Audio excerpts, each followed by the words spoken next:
I think we are in a time where most of the recent big AAA titles are coming as a disappointment, and the insane amount of money spent on them doesn't always mean it's going to be a great experience. Though sometimes a smaller budget can also mean more creative freedom. The more expensive a game is, the more involved the business side is in its creation, in order to protect the investment. This is why AAA games have microtransactions jammed in there these days, even when it's not a good design fit. So in this video, I am gonna talk about 10 best AA games that can easily compete with the major AAA titles these days, or at least offer a lot more enjoyable experience despite their low budget. A Plague Tale. Now I had to put A Plague Tale games on this list. Both of the games were developed by Asobo Studios, and obviously Asobo Studio isn't a large corporation like Rockstar Games or Ubisoft. So if you're curious to know the budget of A Plague Tale Innocence and Requiem, especially as they were such great games, only $10 million for Innocence and $25 for A Plague Tale Requiem. I am very surprised because Requiem looks like a very expensive game to make, and if they managed to make it for $25 million, then that's a great achievement for the studio. Now let's talk about the game. Visually, it's stunning, starting from vast landscapes to festive markets to the open sea. The architecture of the middle-aged buildings are detailed and gorgeous. The level designs were exceptional. The soundtrack is sometimes haunting, other times emotional or festive, and at all times fitting for the atmosphere. The gameplay is excellent in my opinion, and very unique and different from other games. It's still a stealth game at its heart given the relatively fragile nature of the protagonist, but this time you have more options in your arsenal to fight back. Also, the story is the strongest point of this game. In my opinion, the story comes closest to The Last of Us Part 1. Yes. Alright, we'll do that later. Mother, where's Hugo's room? He's exhausted. Upstairs. The bed is ready. Thanks. Come on, you sleepy beast.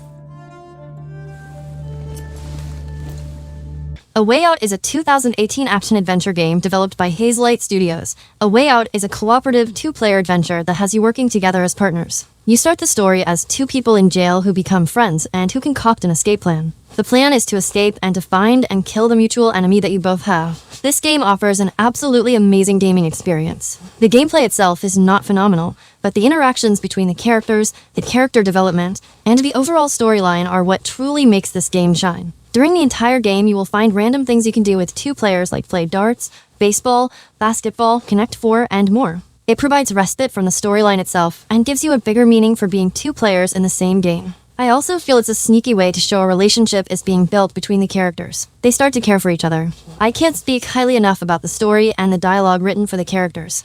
It makes it very believable and authentic rather than just words on paper. The game is an absolute must-play if you haven't experienced this game already. Here you go. Come on, I don't got all day. All right, thanks. Yeah. Next. Life is Strange. I love this game. It's a very different, story-rich, and will make even the coldest of hearts feel emotional. Don't Nod did an amazing job and has proven that their small team can make an amazing, beautiful, heartfelt game. A big cut in the budget, but the team still managed to offer a lot better experience than Remember Me in my opinion. Life is Strange is slightly similar to games of the Telltale series, where your choices affect the outcome of the game and make subtle or huge changes throughout. You feel empathy for the characters in the world, and whilst handling mature themes such as depression, the game grips you to your seat. It is amazing, a masterpiece. The music and art design are unique and aesthetically pleasing, which is a nice change from the usual games we play. I totally recommend this game. But then, so am I. You okay? It's been one strange fucking day. Man, I saw that Victoria didn't take down that pic of you on Facebook. Major bitch move. No worries, Warren. I took a sweet shot of Victoria I can't wait to share. Hellblade: Senua's Sacrifice. Hellblade: Senua's Sacrifice is a difficult game for me to rate. Nearly every aspect of this game is done exceptionally well, and the developers have achieved what they intended to, but unfortunately this game was just not a fun time for me. Due to the subject matter of mental illness and psychosis, it's actually not intended to be a fun game, but rather a traumatic experience. The gameplay is simple. It mostly consists of walking around and solving puzzles. Most puzzles usually require you to find symbols within the environment by standing in the right spot and looking at things from a proper angle. There is some Dark Souls-esque combat from time to time in which you have quick attacks, strong attacks, dodges, and parries. Graphically, this game is stunning. Even after all these years, the environments are as graphically gorgeous as they are aesthetically hideous. The sound design in this game is also incredible, and I would highly recommend to play with headphones only. Throughout the entire game you hear different voices, and they come from all around you. This is part of the game design and its attempt to simulate a state of psychosis, or maybe even schizophrenia, but it eventually became overwhelming. Hellblade is an experience that not everyone will enjoy, but I would still recommend to give it a try. Also, the game's budget was under $10 million.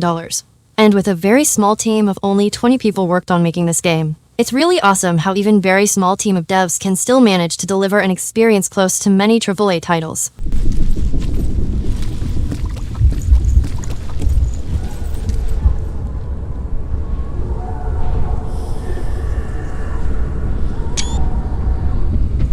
What Remains of Edith Finch. What Remains of Edith Finch is basically a walking simulator. Too bad that many people haven't experienced this masterpiece. In addition to an extremely sad story, the creators gave us an original and highly interactive game full of small details. Personally, I think the storytelling is an absolute masterclass. The only downside of the game would be its short length. I recommend taking your time to look at photos, paintings, clippings, and so on. You really owe it to yourself to play this once. It will only take about 2 to 3 hours of your time and is completely worth it. It is probably one of the best indie games out there. I wasn't Too surprised when the key didn't fit.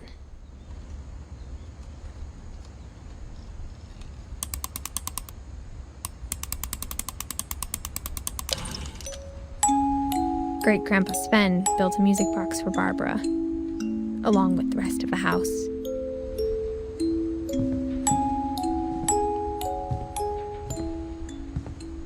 Atomic Hearts. Atomic Hearts is one of the closest to the big budget AAA games. I don't know the budget of it, but I personally would say that it's a AA game. A game that is still indie, but is pretty close to AAA. But if we talk about the game, it was definitely not what I expected. I thought this was gonna be some serious sci-fi hardcore survivor game based around a story, but instead got a sci-fi fever dream. Atomic Heart seems to take inspiration from a lot of familiar titles like Fallout for its world design, a mix of BioShock and Dead Island for its gameplay, and freaking Looney Tunes for its story. This game's story is probably the most psychotic thing I've had to experience in the past 10 years. The gameplay is a tier above basic FPS, allowing you to use as many weapons as you can carry with 3 alternate special powers that try to work in tandem with one another. The game's default difficulty could be hard enough to justify all that. I typically just used my best one, and had so much ammo for every gun I settled for just blasting. Overall, I think it's a good game and you should give it a try.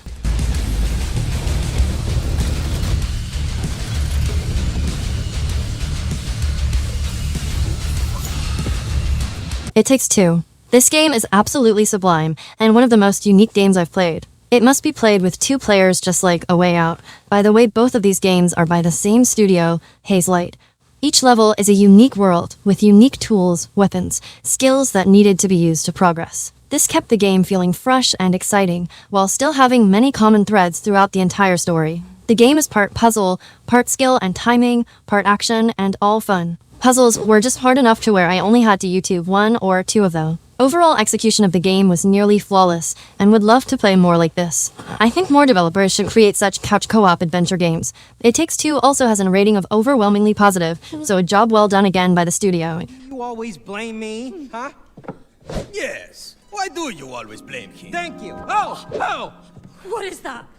Kingdom Come Deliverance. I first played this game in 2020, around 3 years ago, and honestly this game requires a lot of patience. It's a game set in realism. Things that would take a few seconds in another RPG take much more time. And I mean time in real life. This is definitely one of the most believable game worlds you can play in. But before the game requires a huge amount of patience from the player to learn the world and to properly interact with its systems.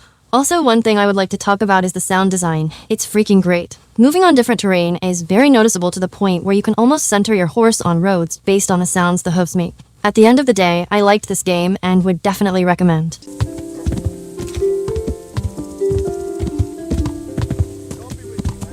Firewatch. Although this is one of those games where you just play through it all, and then not really replaying it ever again. But the story keeps you hooked. Lovable characters, cool art style, and just a nice game to sit down and play and just immerse yourself in. Firewatch is a walking sim that has aged like fine wine. Firewatch never feels like an empty exploration game because Campo Santo's narrative commands your attention from the beginning and keeps you guessing until the mystery unravels, while occasionally disorienting. Navigating the Wyoming forests and underground caves as a ranger alone with no other person in sight turns solitude and fear into tangible entities and will make you sorely appreciate the sound of another voice even if it's somebody you've never met.